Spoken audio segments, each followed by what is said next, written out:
जय जगन्नाथ। तो आज हूँ रेखा पंचमी। तो सकाळु उठी गाधे पाधे सारी मुझे फुलहार गुंथुची ठाकुर महाप्रभु जगन्नाथंकर 12 मासरे 13 यात्रा होता है। सेहीपरि भाद्रव मास शुक्ल पक्ष पंचमी जो पर्वटी पड़ी था से हूँ रेखा पंचमी बा राहु रेखा पंचमी नाम नामित। घरोई लोक मैंने रक्षा पंचमी भाव जानी था। समुद्र मंथन समय जितेबाला अमृत पान करने को नहीं देवता और राक्षस मानक मध्य विवाद लगी सेतेबेले स्वयं नारायण विष्णु मोहिनी रूप धारण करी देवता मानक अमृत पान कराई।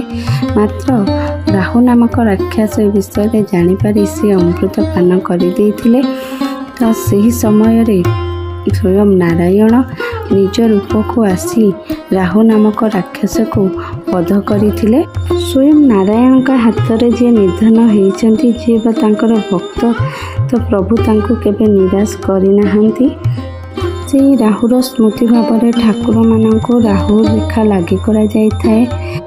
रेखा पंचमी दिन घर को राक्षस मान कबल रोगर दाउरू विपद आपदरू रक्षा करने घर द्वार प्रभु श्री गणेश महादेव एवं एक पाद भैरव मूर्ति अंकन करा जाय थाए एवं दांडपट जाल बारीपट जाल रक्षाकांड लगा जाय थाए।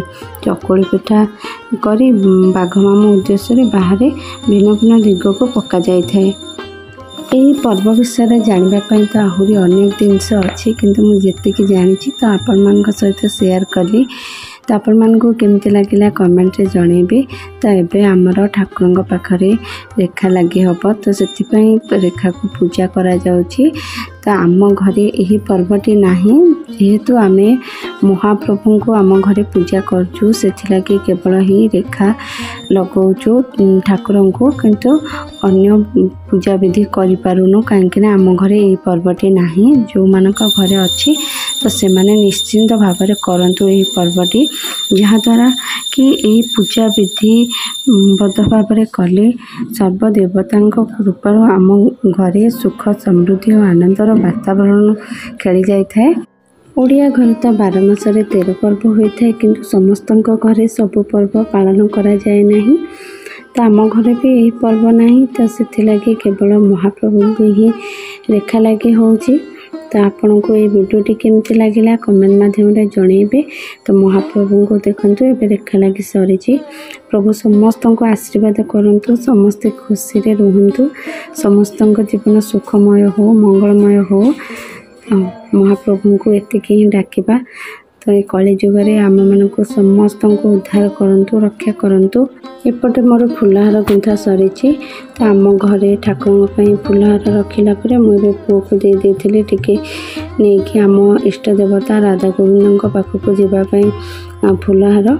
तो पुओ ए बाहरी गला ता कको सहित कहीं आज ता बापा जन्मदिन अच्छी। तो प्रभु उनको भी बहुत आशीर्वाद दिंतु बहुत ब्लेसिंग दिंतु जीवन भी मंगलमय हो दीर्घायु हूँ।